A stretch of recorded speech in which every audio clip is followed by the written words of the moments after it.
नमस्कार दोस्तों, स्वागत है आपका वीडियो में। तो चलिए बात करते हैं आज कुछ नियम बदले हैं जिसमें से पता है 1 अप्रैल से गेहूं के लिए खरीदारी शुरू होने वाली है और 25 मार्च के बाद स्लॉट बुकिंग भी स्टार्ट हो जाएगी। लेकिन स्लॉट बुक करने से पहले आपको गेहूं खरीदारी से रिलेवेंट 2 ऐसे नियम के वाले इस वीडियो में बताने वाले हैं जिसके बारे से सभी मध्य प्रदेश के गेहूँ किसानों को पता होना चाहिए। अगर इस नियम के बारे में आपकी जानकारी नहीं है तो फिर आपका पैसा नहीं आएगा दोस्तों। इसलिए आज के वीडियो में एंड तक जरूर देखिए और जो महत्वपूर्ण नियम है ना उनके बारे में अच्छे से जानकारी ले लें। किसान भाइयों, गेहूं खरीदारी के नियम में इस बार बदलाव किया गया है। हर साल की तरह खरीदारी नहीं होने वाली है। इसका अनुमान आपको पहले तभी लग गया होगा जब सरकार ने 2 चरणों में खरीदारी की घोषणा करी थी। आपको पता है कि इस बार 2 चरणों में खरीदारी हो रही है। पहला चरण 1 अप्रैल से शुरू हो रहा है और दूसरा चरण 7 अप्रैल से शुरू हो रहा है। तो जब पहला ही नियम बदल गया, आपको पता है कि पहले पूरे मध्य प्रदेश में एक साथ गेहूं की खरीदारी होती थी, लेकिन अब सरकार 2 चरणों में खरीदारी कर रही है। तो इस बार ना सिर्फ खरीदारी बल्कि भुगतान से संबंधित नियम भी बदलाव हो गया है। बिल जनरेट से संबंधित नियमों में भी बदलाव हो गया है, ठीक है। जिसके बारे में आज महत्वपूर्ण जानकारी के बारे में मैं देने वाला हूँ, फिर अच्छे से समझाएंगे। इस वीडियो को बिना स्किप करें आप देखिएगा और जब वीडियो समझ में आए, जानकारी अच्छी लगे तो एक बार वीडियो को लाइक करके चैनल को सब्सक्राइब और फेसबुक पेज को फॉलो कर ले, जिससे आगे ही नियमों से रिलेटेड जानकारी आप लोगों को समझा सकूं और बात मिल सके। किसान भाइयों, किसानों से रिलेटेड हमारे चैनल पे जानकारी दी जाती है क्योंकि मध्य प्रदेश के किसान सरकार द्वारा जो नियम लाए जाते हैं उनके बारे में और नई योजनाओं के बारे में अच्छे से समझ सके। तो इसलिए चैनल को सब्सक्राइब करके घंटे के बटन को जरूर दबा लें। चलिए किसान भाइयों, सबसे पहले बात कर लेते हैं हम लोग पहले नियम के बारे में जो कि होने वाला है। जो पहला नियम होने वाला है वो दोस्तों, आपका जो पहला नियम है वो होने वाला है बिल जनरेट करने से रिलेटेड, ठीक है। तो पहले नियम बारे की जानकारी लेते हैं कि जैसे फसल बेच देंगे, स्लॉट बुकिंग करने के बाद उपार्जन पे खुलवा देंगे, तो बिल बनवाते समय कौन सा नियम जो लागू किया गया है जिसके बारे में सभी किसानों को पता होना चाहिए। उसके बाद हम आपको बता देंगे दूसरे नियम के बारे में जो कि बहुत ही महत्वपूर्ण होने वाला है और आपको उसके बारे में जानना बेहद ज़रूरी है। किसान भाइयों, पहले नियम की अगर बात करें तो वो होने वाला है सत्यापन, यानी कि केवाईसी से रिलेटेड। तो यहाँ पे देखिए, खरीदारी के लिए इस बार ओटीपी से नहीं बल्कि चेहरे से लोगों का सत्यापन किया जाएगा, ठीक है। तो ये भी समझाते हैं पहले। कटनी जिले की एक खबर प्रकाशित है हरिओम भूमि न्यूज में, जाएगी तो देख सकते हैं। भारत सरकार की प्राइम सपोर्ट रवि वर्ष 2025-26 को विपणन वर्ष 2026-27 में EU उपार्जन पोर्टल पे एवं मसूर के पंजीयन की प्रक्रिया शुरू हो चुकी है। किसान भाई 16 मार्च तक अपना पंजीयन करा सकते हैं।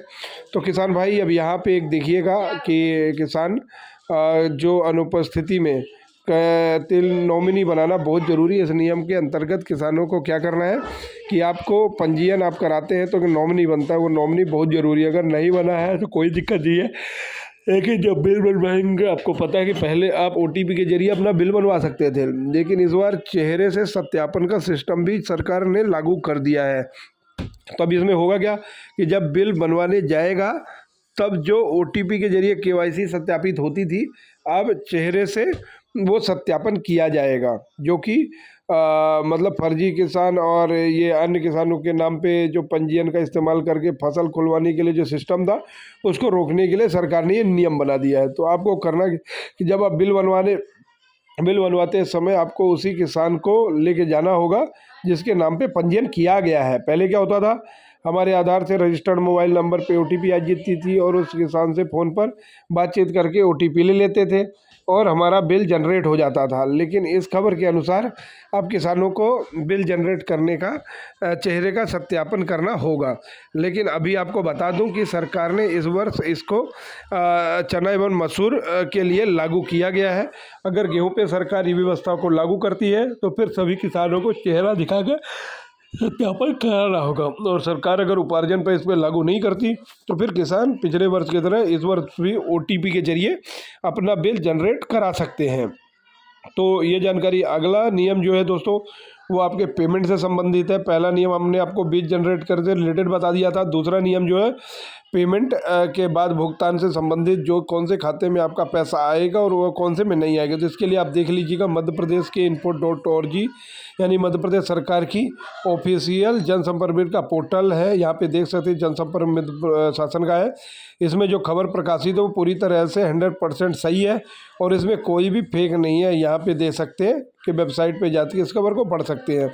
अब यहाँ पे ये खबर जो जनसंपर्क विभाग द्वारा दी गई थी ये 3 फरवरी को ही प्रकाशित की कर दी थी, यानी पंजीयन शुरू होने से पहले सरकार ने ये जानकारी साझा कर दी थी। 7 फरवरी से शुरू हो चुका था और 10 मार्च तक चला था।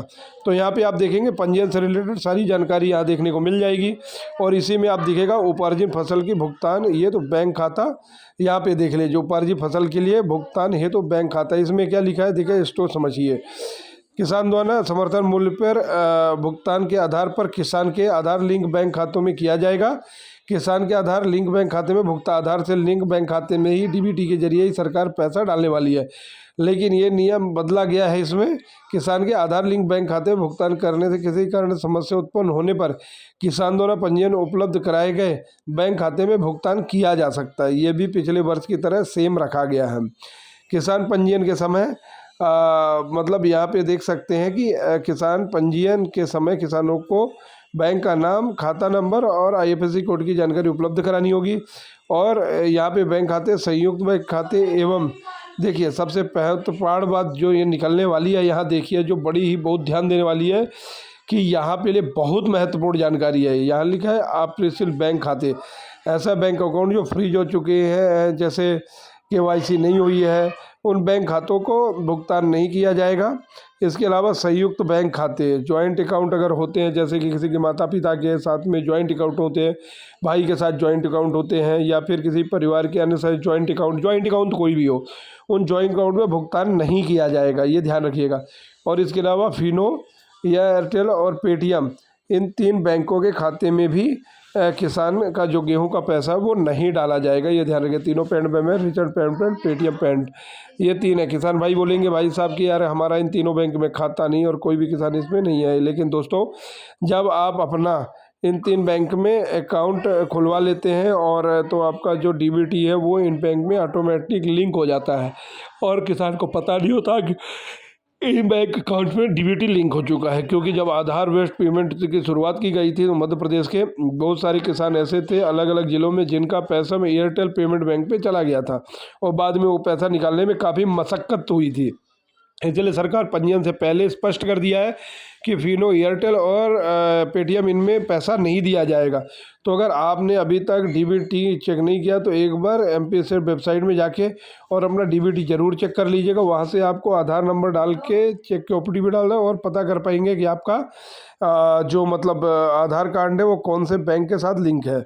उससे क्या फ़ायदा होगा कि एक तो ये भी जान सकेंगे इन 3 में से कौन से बैंक के साथ लिंक तो नहीं है, और दूसरा आपको ये भी पता चल जाएगा कि आपका डीबीटी एक्टिव है या नहीं है, बैंक अकाउंट एक्टिव है या नहीं है, ये भी ध्यान रखना है। अब किसी तरह परेशानी नहीं होगी और बिल बनवाने के बाद 3 से 4 दिन में आपके खाते में पैसा आ जाएगा। ये नियम ये भी बदला गया है कि 72 घंटे के अंदर सरकार किसानों के खातों में गेहूं का पैसा ट्रांसफ़र कर देगी। तो ये थी दोस्तों महत्वपूर्ण नियमों के बारे में जानकारी। अगर इसके अलावा कुछ नियम बदलाव होते हैं तो हम आपको वीडियो बना के जानकारी ज़रूर करवा देंगे। किसान भाइयों तब तक आप चैनल को सब्सक्राइब करके और फेसबुक पेज को फॉलो करके किसानों के साथ संपर्क शेयर करें और महत्वपूर्ण जानकारियाँ किसानों तक और जानकारी लेके पहुँचे। दोस्तों मिलते हैं अगले वीडियो।